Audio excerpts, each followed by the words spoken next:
Today we're going to be looking at the worst serial killer in Canadian history, and that was Robert Pickton, the focus of our case study for this week. Now, Robert Pickton was Canada's worst serial killer, and thus we had an invest interest case over many others that we might be looking at in the course. Essentially, serial killer means is a type of a person who kills a number of people over a prolonged period of time.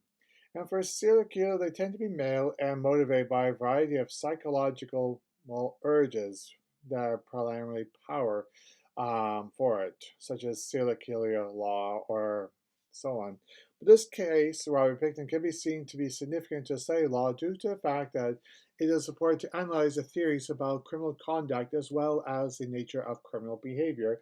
And at the end of this, you'll see three different points of view that I'd like you to explore in your reflection. But understanding the concepts of justice will help to identify the stopping such criminal acts such as Robert Pickton from happening.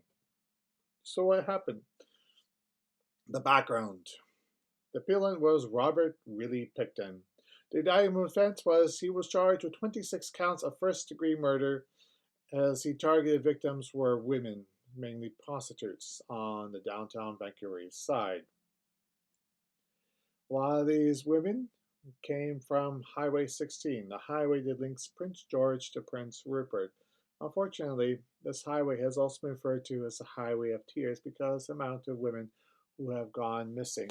And when you look at a case like Robert Pickton, it's kind of like the iceberg effect. You see the tip of what's going on, but the Pickton case unfortunately represents a much more bigger, substantial, darker issue that is happening and was happening in the province. As you see here on this map, these are all the various women that had gone missing there.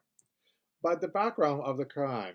Pickton became a person of interest to the police in early 2001 when the task force began collecting DNA of women missing from the downtown east side of Vancouver. Most of these women were drug-dependent sex trade workers who have frequently worked in that area. Pickton was known to operate a pig butchering business adjacent to his family farm in Port Coquitlam, a suburb of Vancouver, Metro Vancouver there. And when the investigation concluded in the discovery of dismembered remains of many of the women in Pickton's property, some of the buckets would also have other pieces of women there. Pickton was charged with several counts of first-degree murder after the police found the dismembered remains of victims on his property. Originally, he was charged with 27 accounts of first-degree murder, but only one of 20 were admitted because of evidence not being properly linked. Essentially, go back to what we talked about before about the chain of command documentation, preserving the crime scene. Furthermore, Justice Williams severed the charges into a way to split them up into one group of 6 and another group of 20. The trial for Pickton proceeded on the first 6 counts. And while Pickton was found guilty of those first 6 accounts, there are still another 20 accounts that have not been heard in a trial there. As an example of the forensic science work that was done on Pickton's farm in Port Coquitlam with the infamous barn where the slaughterhouse happened. Now, the prosecution argument. Throughout the trial, the Crown persistently argued that Mr. Pickton was the sole perpetrator of the murders and denied any involvement that there was any other peoples. And the facts that the prosecution provided was evidence established that Pickton used services provided by sex trade workers to lure the women away from their usual areas back to his farm by offering them more money or drugs or usually both. Pickton also told Andrew Bellowa that he would lure sex trade workers to his farm and, well, he did stuff. Apart from the other work, though, Pickton was a butcher and he had tools of trade to slaughter pigs on his slaughterhouse. Thus far, the farm and the remains of the victims were shown to be unmistakably signs of having been butchered as Pickton would have done to the pigs. On this map, you will see these were the women that the Vancouver police were able to directly link to Pickton's farm. When you watch the documentary about this, you'll see different points of view about what had happened on that pig farm.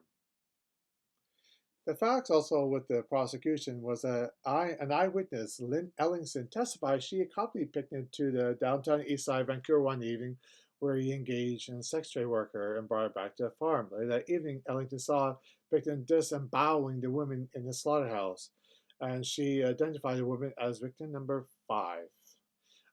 There in his formal statement to the police, though, Pickton admitted to being the one responsible for the deaths of women, but he said there were others involved too. However, the undercover officer who was posting it as a cellmate, Pickton admitted he had been a serial killer who had killed 49 women and wanted to make it even 50.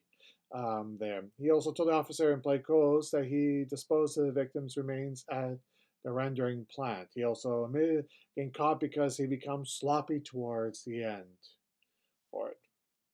The prosecution's evidence, too, was lies in the fact that the Crown could not provide 2 statements given to the police. This was viewed as sufficient evidence. Neither claim that was referral to more than one perpetrator, therefore making Pickton appear as the only person. Furthermore, although the police, in his formal statement, he proclaimed there were others involved, to the undercover cop, he did not mention any involvement of any other parties other than himself. Overall, the prosecution was strong and it raised a very compelling case. This is one of the iconic photos from the Pickton's barn inside the farmhouse. For the defense, they presented and argued that the Crown had failed to prove that the accused was the sole perpetrator, stating the potential involvement of others to the exclusion of this one individual. And the facts that the defense provided was defense responded to the Crown's case by attempting to show Pickton's farm as a beehive of activity. There's other people, unknown workers.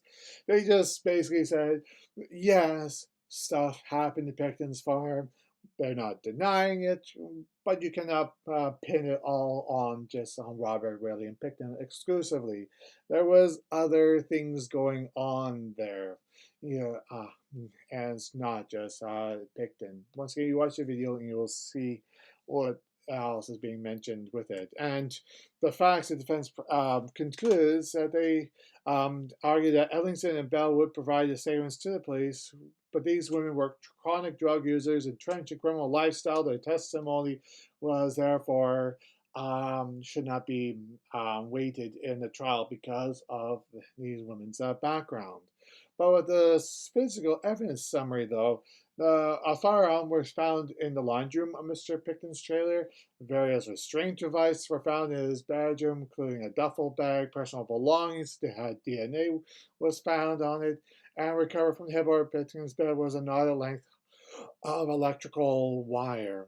So the jury's decision in sentencing was the jury returned a verdict that Pickton is not guilty on the 6 counts of first-degree murder, but was found guilty of 6 counts of second-degree murder. And second-degree murder convictions consist of a life sentence with no possibility of parole for a period of 10 to 25 years.